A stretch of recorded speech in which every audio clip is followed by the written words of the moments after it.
Muy buenos días, tengan todos ustedes, amables televidentes, lectores y radioescuchas de Pensar Ético. Este día jueves 7 de junio del 2016, les saluda con mucho placer Carlos Mario León Palacio desde Villahermosa, Tabasco, México, y estamos transmitiendo especialmente para usted desde la sala de prensa del Congreso del Estado en esta 62 legislatura, y bueno, en este esfuerzo de información pública y bueno, de esa información que fluye, que consideramos importante para usted. Y pareciese en ocasiones que no es así, pero más sin embargo, mire, el hecho de que nosotros, por ejemplo, tengamos a bien recabar los boletines de las autoridades competentes que nos hacen llegar, las que no nos hacen llegar, bueno, ni modo, ¿verdad? Porque también nosotros hacemos todo solo y no tenemos mucho tiempo para andar buscando los boletines, además de que los necesitamos impresos para poder dar una lectura más efectiva, porque ya ve que luego con el avance tecnológico tiene la facilidad de poderlo hacer a través de la computadora, aquellos que conocen de cómo se puede manejar este tipo de información de boletines y que normalmente llegan a través de correos electrónicos, pero yo los necesito impresos porque para mí es más importante poder la lectura así con el documento en la mano, ¿verdad? A tenerlo a través de las redes, aunque ese avance tecnológico por supuesto beneficia a muchos comunicadores. En mi caso también me beneficia, pero por alguna falla puede uno cometer errores y trato de hacerlo de una manera más documental, ¿no? O sea, tener el documento palpable en la mano, así pues es menos el margen de error que puede uno tener como comunicador, ¿no? Digo porque nosotros tratamos de llevar las cosas a las leyes, como aquí lo hemos dejado en claro, aprender junto con usted que la problemática social tiene una óptica plasmada en la condición política de los Estados Unidos mexicanos y en la condición política de los estados y en las leyes orgánicas y reglamentos y todo lo que se haga en materia legal o jurídica, ¿verdad?, para proteger derechos de los ciudadanos, porque al final de cuentas eso es lo que hace las leyes que se crean, es proteger derechos de los ciudadanos. Que para el caso, muchos eruditos en materia de derecho señalan que conforme hay excesos de leyes, esto trae como consecuencia disminuir los derechos de los ciudadanos mismo, o esa opinión de algunos eruditos en materia de derecho la hemos comprobado con resoluciones, por ejemplo, del Tribunal Electoral de Tabasco, cuando no se toma en cuenta la generalidad de la protección de los derechos, ¿verdad?, que antes de ser un órgano autónomo, ¿verdad?, bueno, pues hay derechos que se tienen que respetar, como el derecho de petición, ¿no?, que tiene todo ciudadano plasmado en el artículo 8º de la Carta Magna. Entonces, cuando se desecha una impugnación, digamos, porque no reúne la personalidad jurídica de acuerdo al reglamento o a la ley orgánica, pero cuando se dice que se debe tener una observancia general, ¿verdad?, ahí es cuando esa observancia general beneficia al ciudadano en el derecho de petición, ¿sí? Entonces ya cuando se hace esa observancia general se va al artículo 8º de la Carta Magna y dice, bueno, es que aquí está protegido el derecho de petición, aunque nosotros tenemos nuestra ley en esta materia que es política, pero la Constitución es política, la Constitución política de los Estados Unidos mexicanos, la Constitución política del Estado Libre y Soberano de Tabasco, ¿sí? Entonces, en la materia es política, pues, es la participación de los ciudadanos en una petición que se tiene como derecho, ¿no? Entonces, vemos esa limitante, porque entonces ellos se basan exclusivamente en el ámbito de su competencia, que es lo electoral. Pero cuando la ley prevé que tiene que tener una observancia generalizada, ahí es donde se tiene que conocer el derecho para poder reclamarlo y hacerlo valer. Y la prueba está en que cuando hicieron esa resolución aquí en el Tribunal Electoral de Tabasco, ¿verdad?, bueno, de la Sala Superior o del Tribunal Electoral del Poder Judicial de la Federación en la Sala Regional Jalapa, inmediatamente regresaron y no, que atiendan ellos, porque es de su competencia, ¿no? Entonces, eso es para que veamos que si desconocemos, perdemos derechos. Si los conocemos, podemos defenderlos. Y para defenderlos, pues tiene uno que acercarse a la ley. Entonces, cuando uno, por ejemplo, tiene aquí, en este caso, vamos a mencionar los boletines que envían muy cordialmente del Congreso del Estado, de la comunicación del Congreso del Estado, ¿verdad?, que pues nos hace y nos facilita la tarea de informarle a usted de lo que están haciendo en el Congreso. Vamos a revisar, por ejemplo, los boletines, ¿no? Pero dentro de los boletines hay cosas que se han estado tratando que podemos explicar y llevarla a la ley, y así le vamos a hacer. Pero bueno, aquí lo importante es que tenemos que en la próxima sesión se van a tratar temas interesantes como el reglamento del Congreso del Estado, ¿no? Que está modificado, reformado o renovado, ¿no? Y dice aquí que de manera conjunta presenta fracción de iniciativa para expedir reglamento interior del Congreso. El documento está enriquecido por las aportaciones de las fracciones parlamentarias del PRD, PRI, Partido Verde Ecologista, Morena, PAN, PT y Movimiento Ciudadano. Solicita al diputado Federico Madrazo Rojas informe en materia de impuesto estatal y vehicular, modificaciones presupuestales del Yuca. Ayer ya estuvimos hablando sobre ese tema, ¿verdad? Pero es para recalcar que esta es la información oficial, ¿sí? La información que están entregando desde la comunicación social del Congreso del Estado, ¿verdad? Para que sea de su conocimiento y para que usted vea cómo manejan ellos la información cuando tienen algo que decirle a la ciudadanía, y que a través de un medio informativo como Pensar Ético, pues se la hacen llegar, ¿no? Entonces, aquí dice, de manera conjunta, presenta fracciones de iniciativa para expedir reglamento interior del Congreso.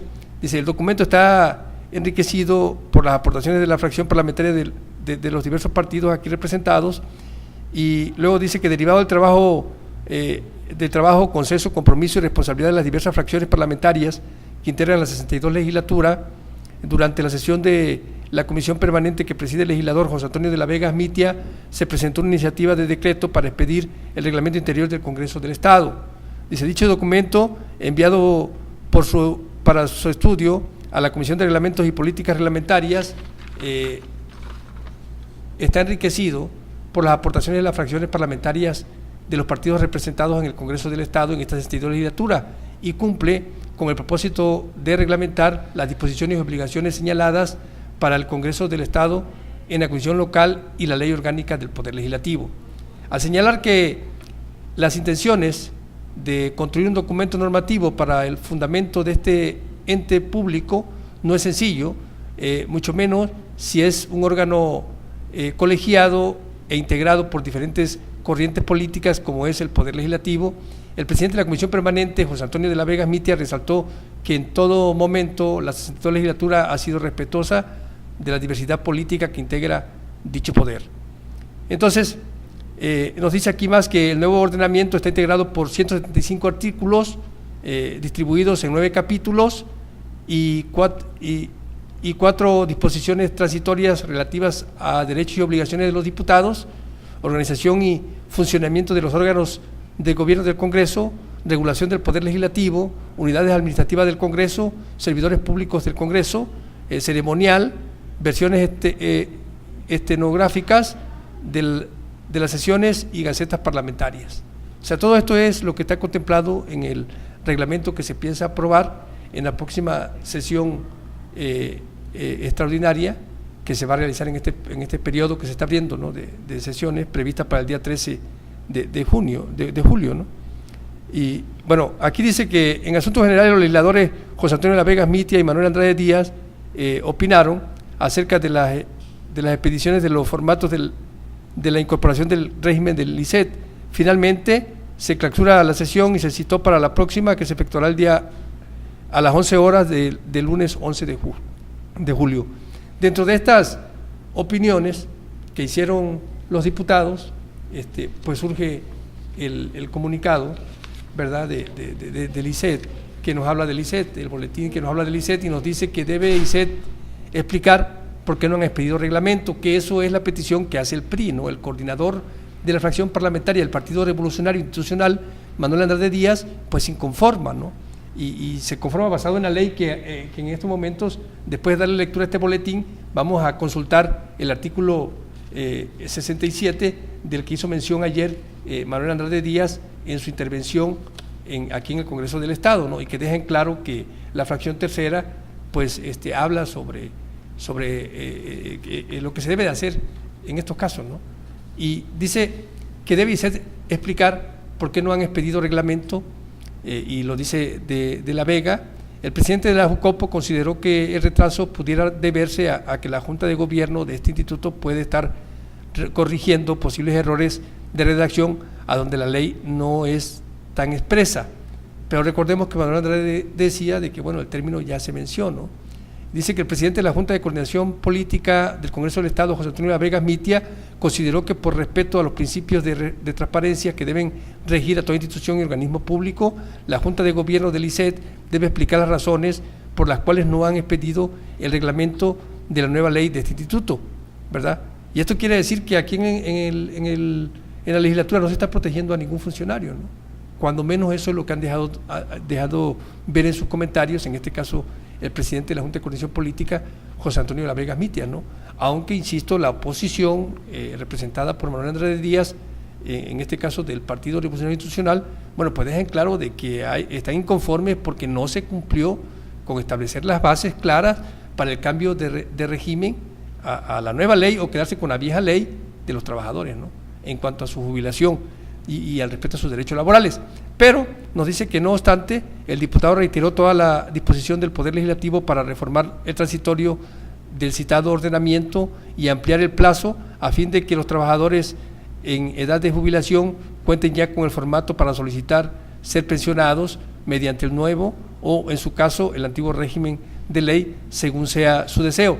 Y recordemos que todas esas personas que están amparadas ante la ley, pues a ellos no se les puede aplicar ninguna de las dos hasta que ellos decidan hacia dónde quieren proteger sus derechos laborales, ¿no? Porque también hay, acuérdense, 3.000 amparos, ¿sí? Hay muchas personas que están beneficiadas dentro de estos y bueno, hay que esperar la resolución que pueda dar la Suprema Corte de Justicia de la Nación en relación a la acción de inconstitucionalidad interpuesta por el 33% de los diputados del Congreso del Estado, entre ellos, por supuesto, la fracción parlamentaria del PRI, que es la que más se ha inconformado y que ha mostrado, en base a la ley, dónde está la equivocación de la Junta de Gobierno del ICET, ¿no? Y del propio director Agapito Domínguez Lacroix. Pero nos dice aquí que la idea es que ningún trabajador se vea afectado por esta situación, afirmó José Antonio de la Vegas Mitia, al manifestar que el retraso pudiera deberse a que la Junta de Gobierno del ICET está tratando de resolver aspectos en el reglamento que generaron dudas en los trabajadores como consecuencia de posibles errores de redacción a donde la ley no es tan expresa, ¿no? Entonces, ellos consideran, o la fracción parlamentaria del PRD representada a través de José Antonio de la Vegas Mitia, como coordinador de esta fracción, pues considera de que se está estudiando todavía bien a bien para poder subsanar muchas de las dudas de los trabajadores, ¿no? Y dice que, sin embargo, en descargo, dijo que ante la posible demanda por presuntas omisiones, por no haber expedido aún el reglamento, hay cuestiones que no dependen exclusivamente de un servidor público, y este es el caso, pues la Junta de Gobierno del ICET está integrada por varias personas que se pueden hacer acreedoras a una denuncia, ¿no?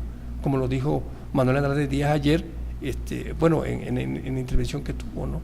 Y dejó en claro que pueden enfrentar problemas penales, ¿no? Entonces dice, así ocurre por lo general con los órganos colegiados, esto lo explica José Antonio de la Vegas Mitia, donde para llegar a acuerdos es importante la votación de cada uno de los integrantes, manifestó el presidente de la Junta de Coordinación Política, al hacer votos para que, de haber alguna responsabilidad que pueda ser imputada y probada ante los tribunales, se dirima conforme a derecho, ¿no? Dice que de entrada los únicos que se pudieran ver afectados por la no expedición del reglamento del ICET son los que están en un proceso de jubilación en este momento, aunque recalcó que esos trabajadores pueden solicitar mediante un escrito pensionarse conforme el nuevo o el antiguo régimen de ley, según lo desee.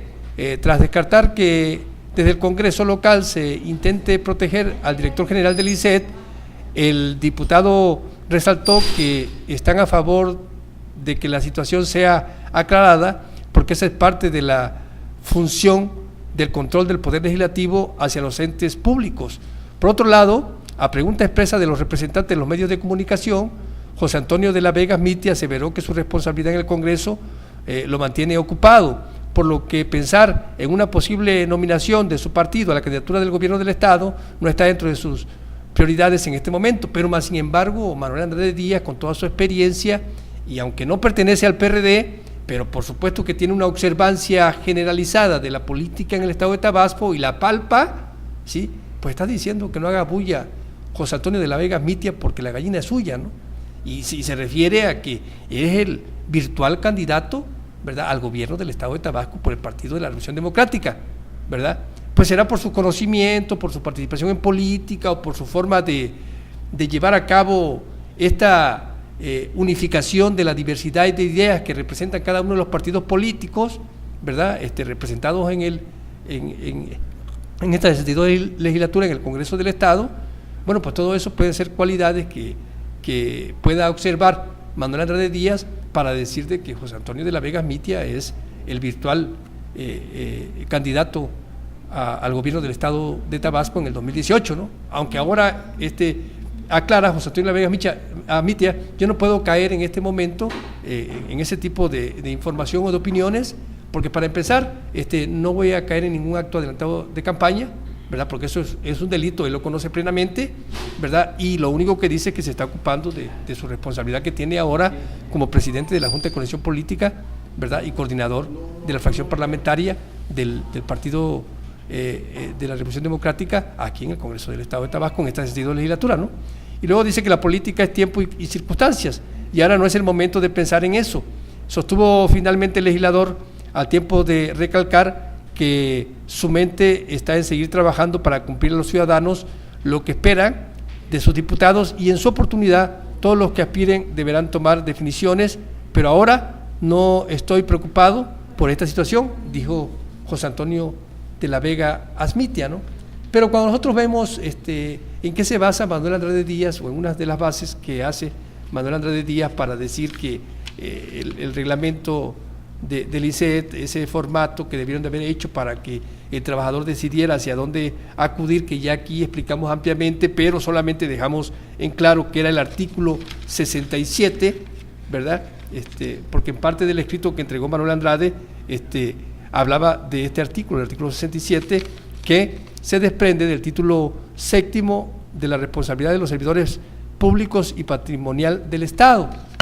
Y nos dice, Manuel Andrade nos envía a la fracción tercera, nos dice, artículo 67, fracción tercera, y dice, se aplicarán sanciones administrativas a los servidores públicos por aquellos actos u omisiones que afecten la legalidad, honradez, lealtad, imparcialidad y eficiencia que deban observar en el desempeño de sus empleos, cargos o comisiones. Los procedimientos para la aplicación de las sanciones mencionadas se desarrollarán automáticamente. No podrán imponerse dos veces por una sola conducta sanciones de la misma naturaleza. Y esto se debe a que no emitieron el reglamento que tenían que emitir de acuerdo a la ley del ICET, ¿no? que está por supuesto en discusión en las salas de la Suprema Corte de Justicia de la Nación, ¿verdad? En esa acción de inconstitucionalidad que interpusieron el 33% de los diputados del Congreso del Estado de Tabasco, ¿no?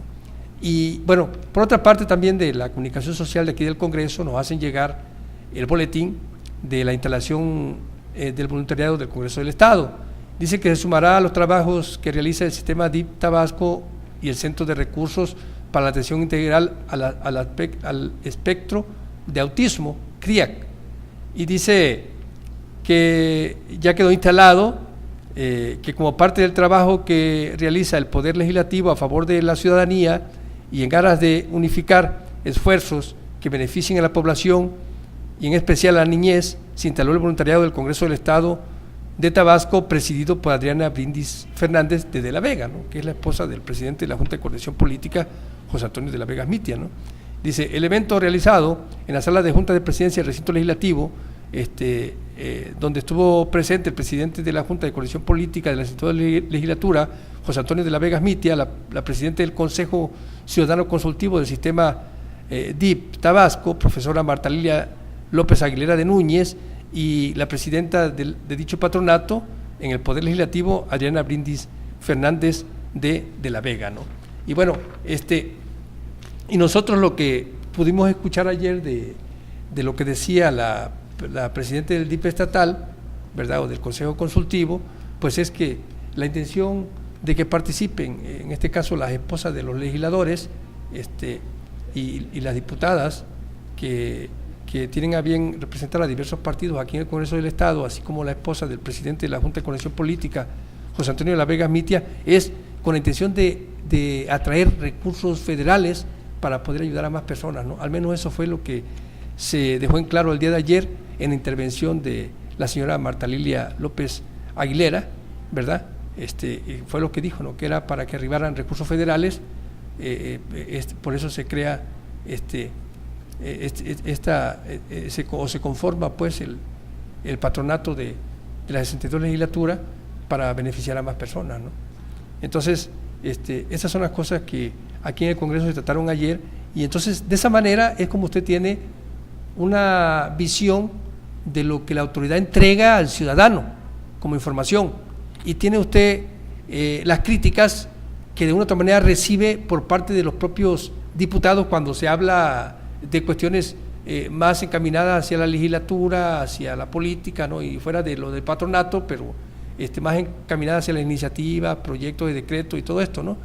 Y las discusiones que se generan entre los diputados. Bueno, pues tiene usted esas dos opiniones, y ya después, en el momento del análisis que nosotros humildemente hacemos para usted, pues tiene usted una opinión más, ¿verdad?, de cómo se ven las cosas desde aquí, desde el Congreso del Estado de Tabasco, ¿no? Y sinceramente eso nutre al ciudadano de información, ¿sí?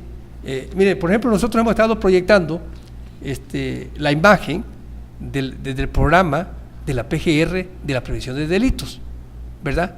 Y vea cómo se está hablando de los delitos o de las omisiones que se cometen desde los entes de gobierno, ¿verdad?, por parte de la oposición del Congreso, ¿sí? Entonces, todo esto, ¿a dónde lo puede conducir a usted? A aprender más. Entonces, si yo estoy aprendiendo como comunicador, que diariamente estoy aquí manifestándole mis ideas, informándoles, acercándole este tipo de conocimientos, ¿verdad?, porque para el caso eso es, ¿sí? Bueno, cuando se habla de un programa de delitos y luego escuchamos cómo se puede tipificar un delito, cómo se puede ver que se cometió un delito o qué ley se puede invocar para proteger un derecho cuando se comete un delito o defenderse de un delincuente o de un acto que pudiera ser ilícito, ¿verdad? Y que la ley lo marca como un acto ilícito. Bueno, si usted conoce cómo hacerle, cuando a usted le corresponda hacer esa reclamación, entonces va usted a entrar dentro de ese programa de prevención del delito, porque inmediatamente usted va a reclamar sus derechos, y de eso se trata este programa, de aprender junto con usted. Por supuesto que el acercamiento que tenemos a toda esa diversidad de opiniones, ¿verdad?, pues nos amplía cada día más el criterio, y se trata de que usted alcance a tener ese nivel de comprensión, ¿sí? Por supuesto, si la autoridad manifiesta una idea, ¿verdad?, nosotros tenemos que darla a conocer, porque para eso estamos aquí, y tenemos que dar a conocer la oposición que existe en relación a lo que señala la autoridad, pero además después hacer un papel de punto neutro o en el punto neutro para poderle entregar a usted otra visión como ciudadano, ¿verdad?, de cómo está la situación en el estado de Tabasco, viéndola desde la legislatura, que es de donde se hacen las leyes y donde se discuten las reformas, ¿sí? Y bueno, y en estas discusiones que hay, surge el programa de prevención de delitos, que también te impulsa a conocer y aprender más sobre lo que es el delito, ¿no? Y vamos a recordar que, dice aquí, nos preguntan, ¿qué es el delito? Dice, es el acto u omisión que sanciona las leyes penales, ¿sí? Es como lo menciona el artículo 67 en la fracción tercera, ¿verdad?, que es la falta de legalidad, de transparencia. Bueno, esas son omisiones, ¿verdad?, que sanciona la ley penal, ¿sí? Luego nos dice que para prevenir el delito, ¿verdad?, colabora con las autoridades y organícese con sus vecinos, amigos de la escuela, familiares, ¿verdad?, así como con tus profesores o compañeros de trabajo, para prevenir el delito, porque en esa unidad es muy difícil que una persona trate de delinquir, ¿verdad? Cuando usted, por ejemplo, vaya caminando de noche, eso me lo enseñaron hace mucho tiempo algunas personas bien intencionadas, cuando va caminando uno de noche por una calle oscura, ¿verdad?, o en un tramo oscuro, lo que tiene que hacer es caminar por en medio de la calle, cuando no sea de mucha circulación, por supuesto, ¿no? Cuando es de mucha circulación no tiene caso porque ahí está pasando muchos vehículos, ¿no? Pero cuando sea una calle de alguna colonia popular o de alguna colonia céntrica, pero que no tenga mucha circulación, es preferible caminar por en medio, porque así, si alguna persona se quiere dirigir hacia usted de cualquiera de los lados, pero tiene usted la oportunidad de poder defenderse o correr para alejarse del peligro, ¿no? Al menos eso lo aprendí hace tiempo, ¿no? Y que sirva esto dentro del programa de la PGR para prevención de los delitos, ¿no? Porque, por ejemplo, si usted observa a alguien que viene hacia usted y usted no lo conoce, ¿verdad? ¿Qué tiene que hacer? Prevenir que le pueden cometer un delito en ese momento. Entonces, huye usted, se aleja del lugar y ya no le da la oportunidad a la persona de que cometa el delito. Eso es prevenir el delito y es proteger su integridad física, ¿sí? Bueno, y esto está a cargo de la licenciada Karen Julicia Lugo Grande, que pues está preocupada por impulsar este programa y que ha tenido y sostenido diálogo con diversos profesores, ¿verdad?, de las universidades, con jóvenes alumnos universitarios, ¿verdad?, y de diversos niveles, además de comunicadores que tienen amablemente la oportunidad de poder manifestar la existencia de ese programa, que trae como consecuencia o busca, mejor dicho, el objetivo es disminuir los niveles alcanzados de actos delictivos tan altos que hay en Tabasco, ¿verdad? Y bueno, y en ese sentido la PGR se enfoca para disminuir con este programa, y le vuelvo a repetir que representa a la licenciada Karen Julicia Lugo Grande en estos momentos que el Estado lo necesita, ¿sí? Y luego dice aquí, para recordarle, dice, ¿a dónde acudir?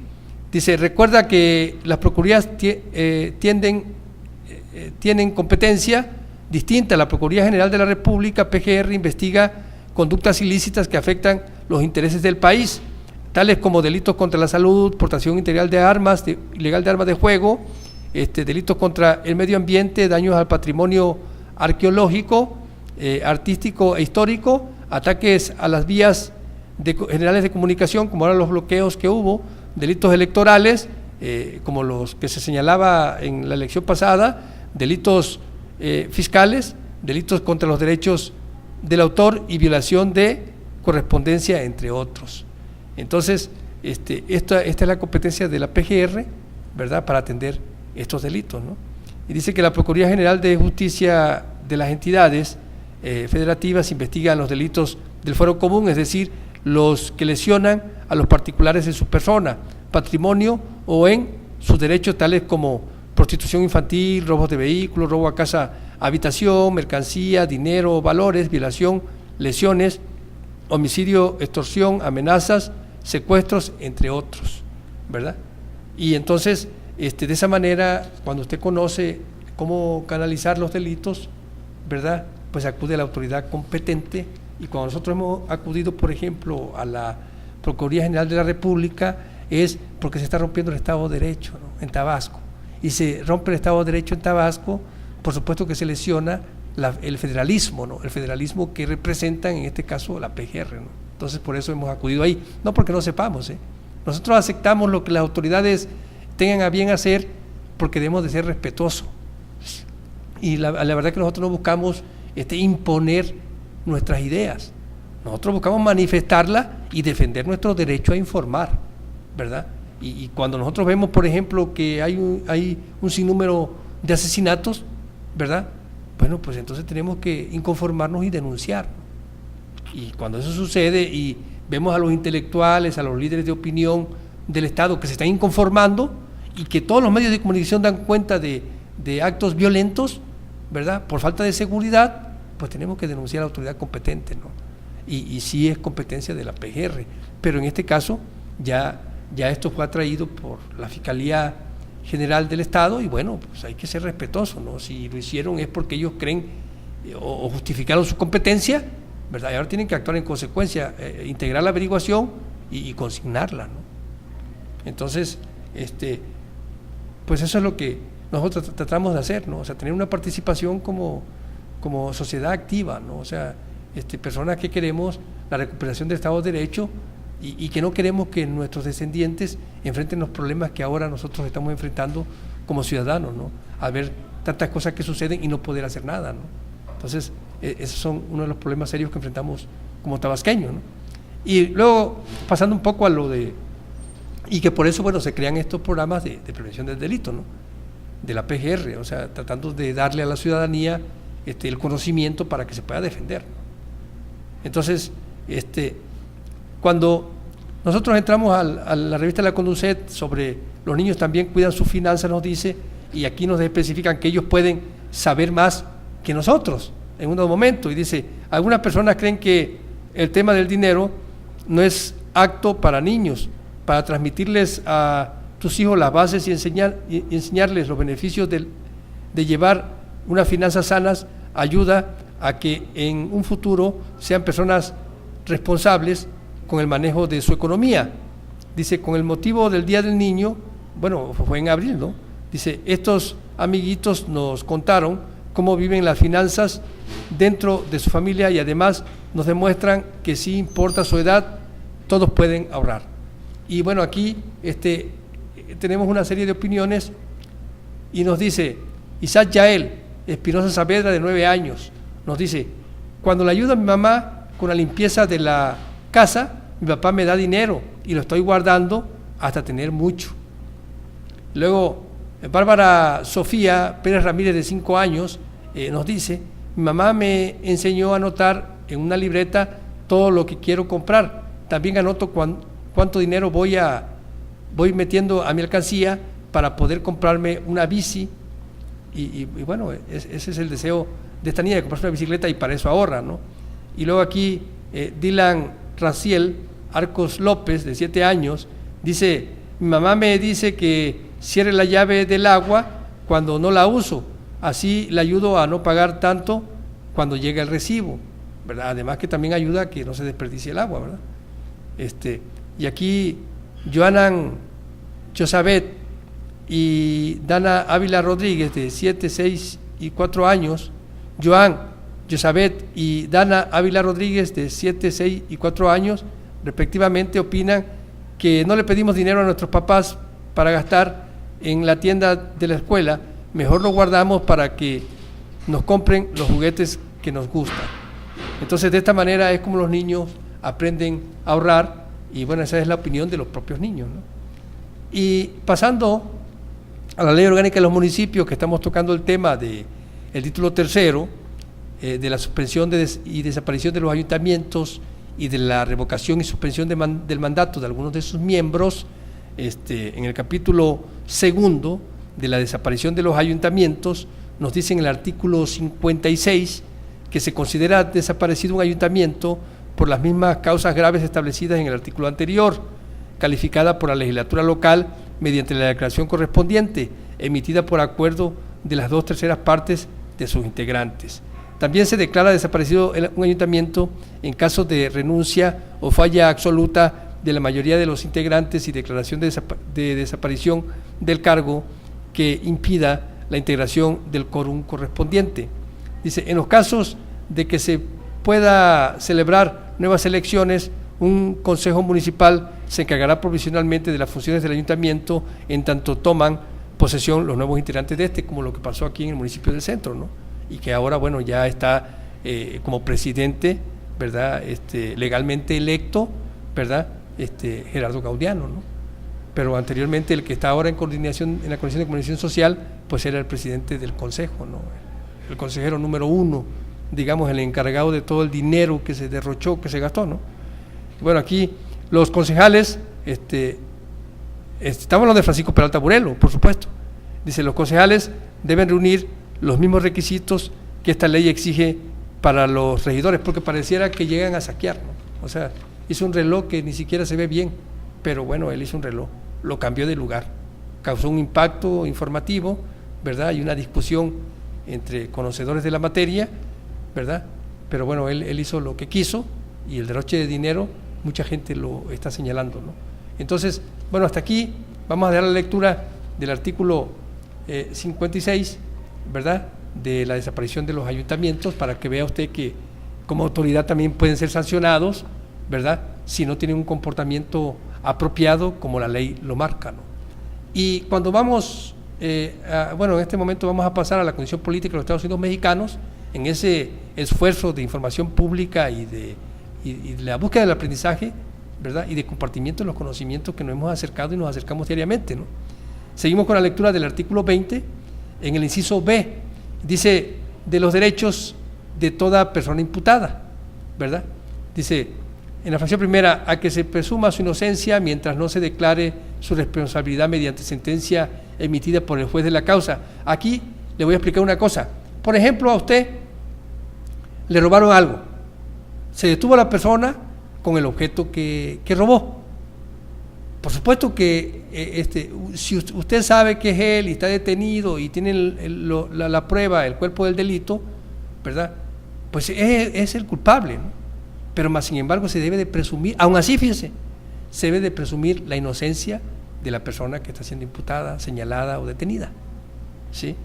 Eso para que vea hasta dónde se nos protegen nuestros derechos.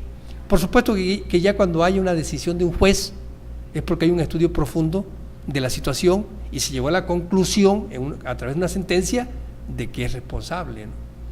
Entonces, así nosotros podemos ver los saqueos que están haciendo todas estas personas, como Francisco Peralta Burelo, que pasó ahí nada más a robar al municipio y que ahora lo premiaron dándole la coordinación de comunicación social del gobierno del Estado para protegerse ahora que vengan la revisión de las cuentas públicas y todos esos gastos que hizo, que ya no serán este año, será hasta el próximo, ¿verdad?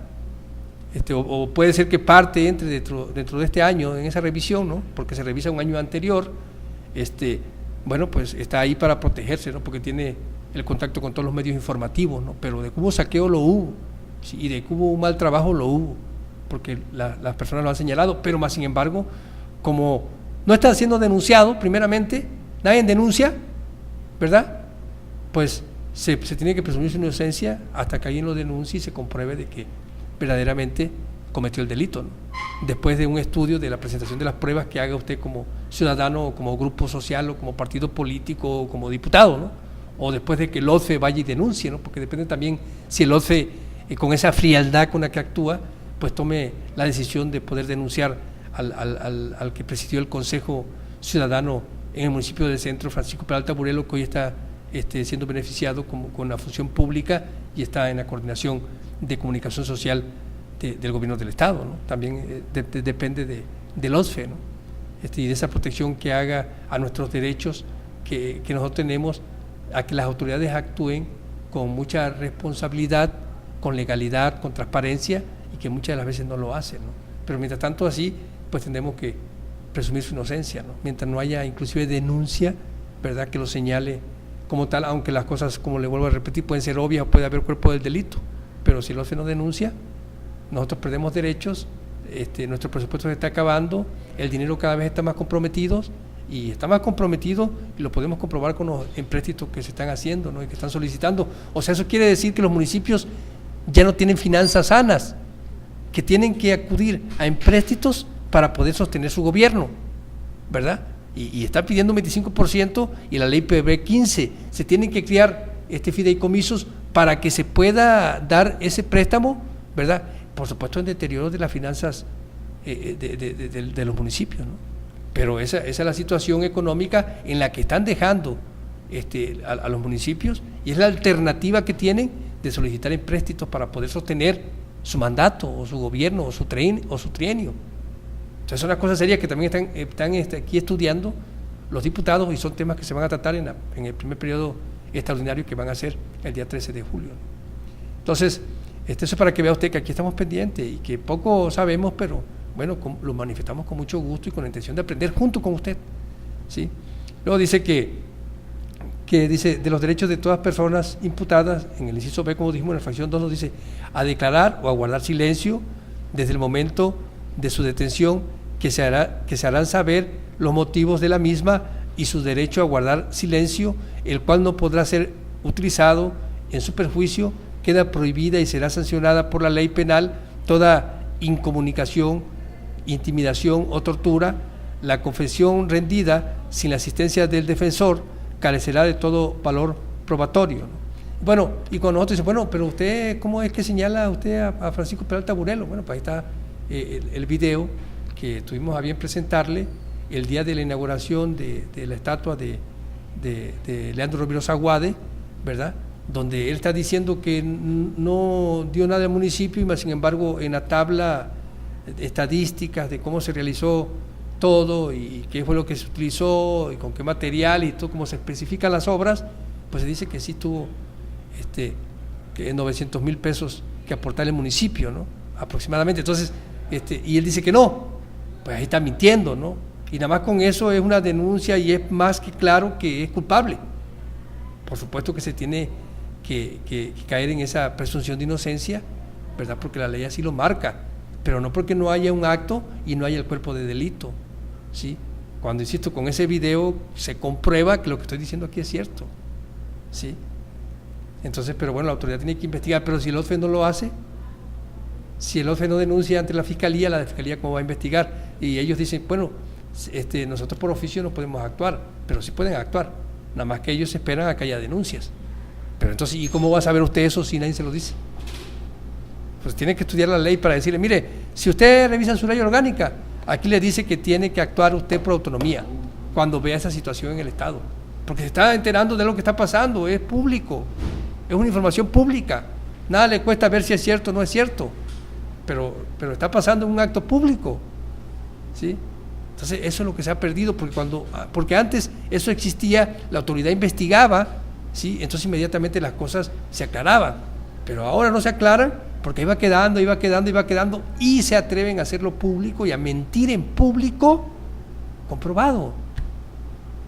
Y ahora está siendo premiado con la Coordinación de Comunicación Social del Gobierno del Estado. Entonces nosotros podemos decirlo porque tenemos las pruebas contundentes. Si me dice que no, pues lo denuncio, ¿verdad? Porque yo tengo las pruebas, por eso no me pueden decir que no. Ahora, vamos a presumir su inocencia porque no hay una sentencia de un juez, pero no porque no hay un acto delictivo y no hay un cuerpo del delito, claro que lo hay. Entonces, por eso hay que estudiar más y saber, ¿verdad? O sea, las autoridades hay que respetarlas, eso es indudable, pero tienen que apegarse a una actitud que la ley le marca, no más. Y en la fracción tercera nos dice que otro de los derechos que tiene el imputado es a que se le informe todo en el momento en que su detención, como en su comparecencia ante el Ministerio Público o el juez, los hechos que se le imputan y los derechos que se le asisten, tratándose de delincuencia organizada. La autoridad judicial, para autorizar que se mantenga en reserva el nombre y datos del acusador, dice la ley, establecerá beneficios a favor del inculpado, procesado o sentenciado, que preste ayuda eficaz para la investigación y presunción del delito de materia de delincuencia organizada. Bueno, y ya aquí hemos hablado de que el arraigo y todo lo que se puede dar en este sentido, ¿no? Y la petición que puede hacer el Ministerio Público para que el juez autorice todo esto, ¿no? Hasta aquí en la fracción tercera vamos a quedarnos del inciso B del artículo 20 de la Constitución Política de los Estados Unidos Mexicanos. Vamos a dar la lectura y espero verdaderamente que este trabajo que hacemos con mucho gusto, especialmente para usted, pues sea de su agrado, ¿no?